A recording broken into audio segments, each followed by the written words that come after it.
Dadi Ji was still in her 40s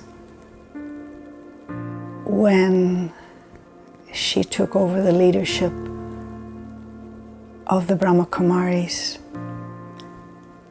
She didn't campaign to be elected, but for the previous 32 years, by her obedience and her surrender to God and to truth, she had earned a seat in everyone's heart. And all of those who were with her and with Brahma Baba instantly said, Hanji, said yes. I met Dadi Ji 7 years later. 1969 is when she took over the leadership. I met her in 76. And I was instantly struck by her radiance. No doubt coming from inside, from her spirituality, but it was even physical. She was beautiful. And she was angelic. And although at that stage I was not a Brahma Kumari, yet I could recognize that this being, this person, knew something that I didn't know, that I had yet to realize. That happened whilst I was there with her in Mount Abu in 1977. I was there also in 1983, and just before which the first major building project of the Brahma Kumaris took place opposite Pandav Bhavan, when they blasted away part of the mountain in order to create a huge hall that, well, it was huge at that time, that would seat 3,000 people. And I was there in that link with Dadi and so many others as we passed rocks from the top of where the blast had occurred down to the bottom so that they could be removed. Dadi would never ask anyone to do something that she herself wouldn't do. We had our first major conference there in 1983, and we had world leaders, we had people from the United Nations, a very august body of people, and the BKs hadn't been in the West for much longer than 10 years at that stage. And so, as you would expect, the media of India descended on Mount Abu.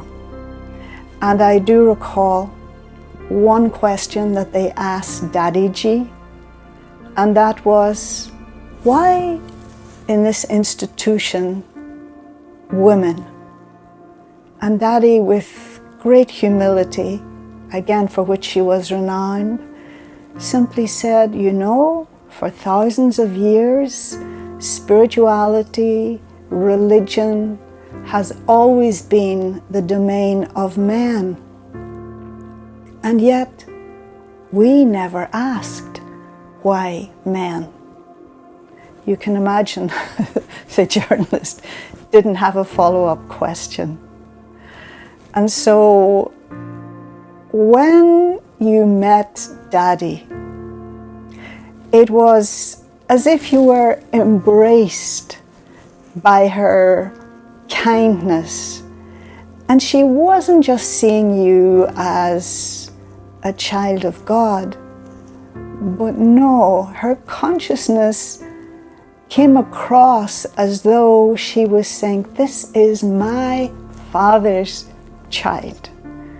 And there was instant relationship with her.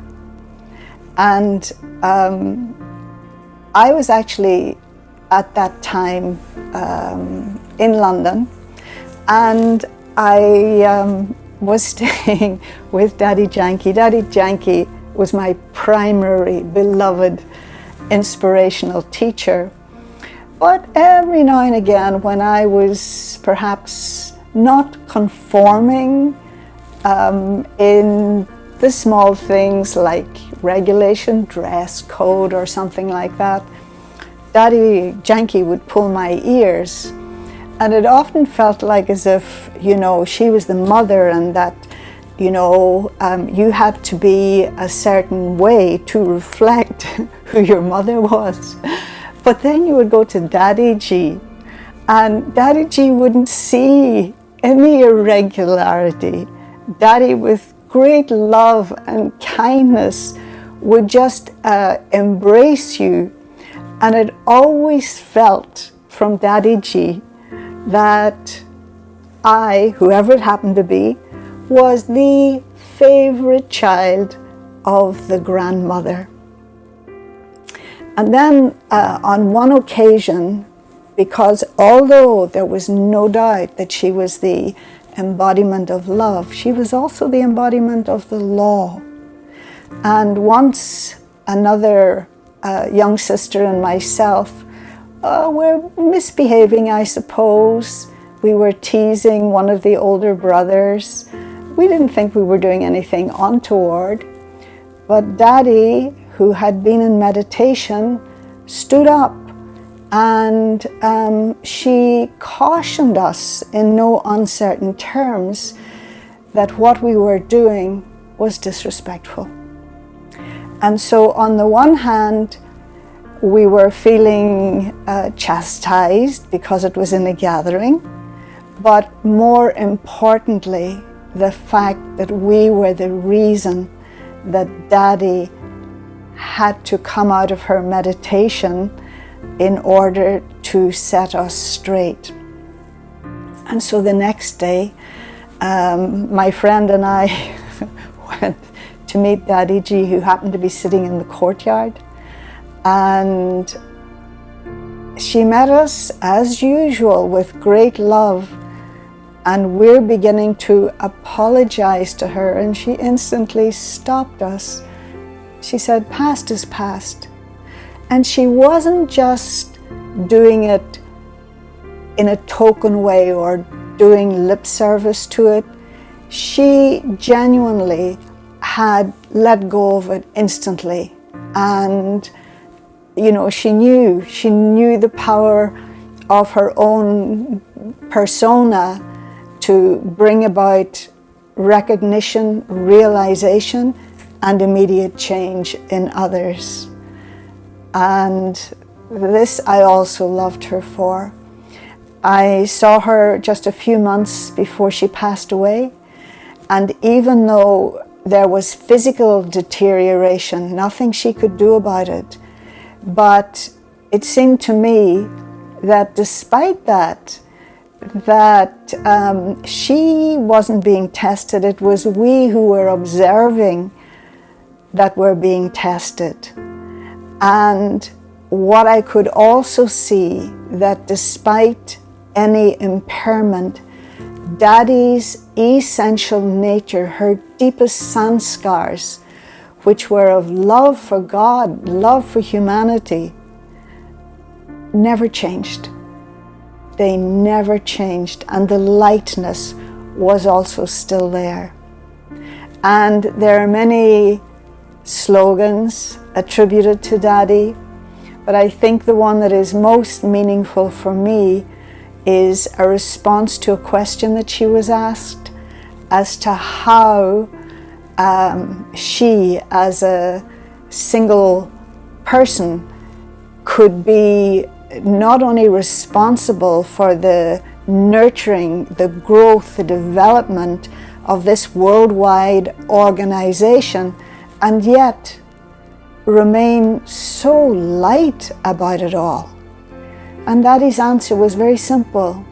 And she said she wouldn't take credit for it, but she said, I am doing it with the blessings of all of you. And that for me is the lesson, because even blessings have to be earned. Om Shanti.